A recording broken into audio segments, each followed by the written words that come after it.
Kali ini keseruannya di Tapia TV kita akan berbagi tentang zoologi cerita rakyat Pulau Ambon, satu pulau yang ada di Provinsi Maluku, Indonesia Timur. Oke, kita langsung lanjut sepasang kekasih untuk di Tapia TV.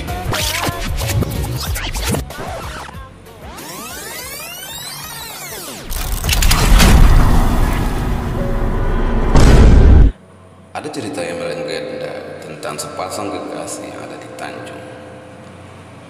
Cerita rahasia di balik misteri Tanjung sepasang jarum mengakhiri dan akan berkelamin. Kita tahu bahwa Pulau Ambon dikelilingi oleh Laut Banda, Laut Buru, dan Laut Seram. Pada pintu masuk Teluk Ambon terdapat dua buah tanjung yang saling berhadapan, yaitu Tanjung Alang dan Tanjung Nusaniwe. Kedua tanjung ini dianggap sebagai pintu masuk ke Pulau Ambon bila kita datang dari arah laut dengan kapal yang nantinya berlabuh di Pelabuhan Yosudarso. Tanjung Nusaniwe terletak di Desa Latu Halat sebelah selatan Pulau Ambon, sedangkan Tanjung Alang berada di sebelah utara Pulau Ambon dan termasuk dalam ketuanan negeri Alang. Menurut cerita pada waktu tertentu atau bila ada temuan, Tanjung Nusaniwe dan Tanjung Alang akan saling bertemu atau bergabung menjadi satu. Mereka berdua dalam antologi ini diceritakan sebagai sepasang kekasih. Ya, mungkin sepasang kekasih yang seperti ini. Besok kamu kerja ya? Iya, emang kenapa? Besok kamu kerja sampai jam berapa? Seperti biasa sayang. Gak bisa pulang lebih cepat ya? Bisa nanti diatur. Nanti dilihat ya.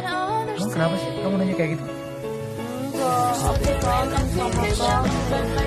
Aku mau kamu di rumah aja, biar aku gak kesepian.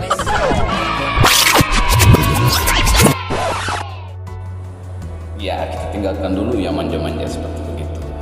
Kekasih ya harus saling berdekatan, harus selalu bersama-sama. Dahulu kala, penduduk Ambon belum memeluk agama resmi. Penduduk masih percaya kepada roh-roh leluhur atau roh datuk-datuk yang berada di sekitar tempat tinggal mereka. Di Pulau Ambon tinggallah sepasang suami istri. Mereka hidup tentram dan bahagia. Sayangnya, mereka belum memiliki anak dan untuk itu mereka terus berusaha untuk mendapatkannya. Hari berganti hari, minggu berganti minggu, bulan berganti bulan, dan tahun berganti tahun. Tetapi belum juga ada tanda-tanda bahwa akan lahir seorang anak dari perkawinan mereka. Akhirnya kehidupan yang tentram dan bahagia ini berubah menjadi suasana yang saling menyalahkan. Seringkali terjadi pertengkaran di antara mereka mengenai siapa yang salah atau telah melakukan hal yang bertentangan dengan kehendak datuk-datuk, sehingga dikutuk untuk tidak memiliki anak. Pertengkaran berjalan hampir setiap waktu, namun tetap saja tidak ada di antara mereka yang mau mengaku siapa yang telah berbuat kesalahan. Oleh karena tidak ada yang mau dipersalahkan, akhirnya mereka mempersalahkan datuk-datuk mereka sendiri. Pada akhirnya mereka sudah tidak mau lagi menghormati roh para datuk-datuk. Kebiasaan untuk menghormati roh datuk-datuk dalam bentuk memberikan sajian atau pemujaan sudah tidak lagi dilakukan oleh mereka. Keadaan ini membuat para datuk-datuk menjadi marah dan mengutuk suami istri itu berubah menjadi batu. Mereka dipisahkan. Suami ditempatkan di Tanjung Alang sedangkan istri dibiarkan tetap tinggal di Tanjung Nusaniwe. Mereka dipisahkan oleh lautan yang luas. Walaupun telah mendapatkan kedudukan dan hidup terpisah, tetapi suami istri ini tetap saja tidak mau berpisah. Bahkan mereka terus berusaha untuk memperoleh anak yang selalu dirindukan. Mereka tetap menjalin hubungan sebagai suami dan istri yang saling bertemu.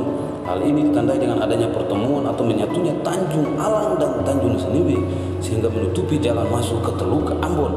Peristiwa ini ditandai dengan terjadinya gelombang dan arus yang dahsyat sehingga kapal-kapal yang hendak memasuki Teluk Ambon tidak dapat melanjutkan pelayanannya karena tidak ada jalan atau celah yang terbuka untuk dapat dilewati oleh kapal. Menurut pendapat masyarakat di kedua desa tersebut, itu pertanda bahwa mereka sepasangan suami istri itu sedang kawin. Peristiwa itu sampai sekarang sering terjadi dan dapat disaksikan oleh orang yang kebetulan sedang berlayar di sekitar dua tanjung tersebut. Peristiwa ini sering terjadi pada bulan Desember. Pada saat terjadi peristiwa perkawinan itu, maka saat itu pula terjadi perubahan alam. Laut di sekitar Teluk Ambon menjadi ganas dan bergelora keras. Kabut menutupi Pulau Ambon. Dari jauh terlihat dua buah tanjung melingkar menjadi satu mirip sebuah cincin yang bulat. atau menjadi sebuah benteng pertahanan kota yang kukuh dan kuat.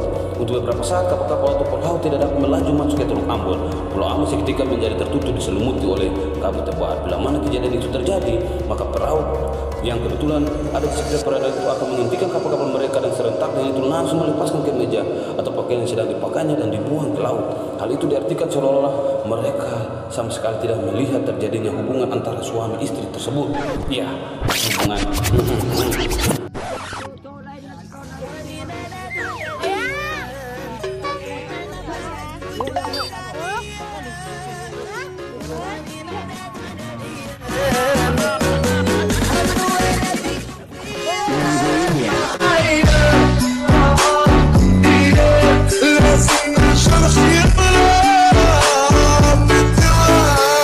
Kemeja yang dilemparkan ke laut itu diartikan sebagai penutup tubuh kedua suami istri itu sehingga keduanya tidak merasa malu.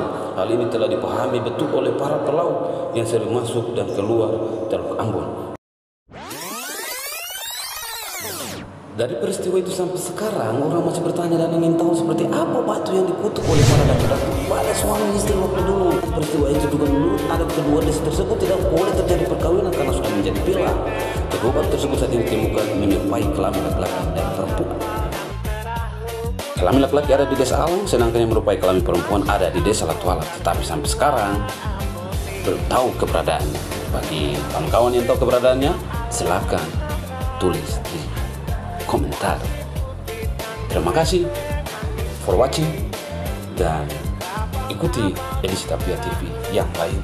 Oke, say goodbye. Tapia.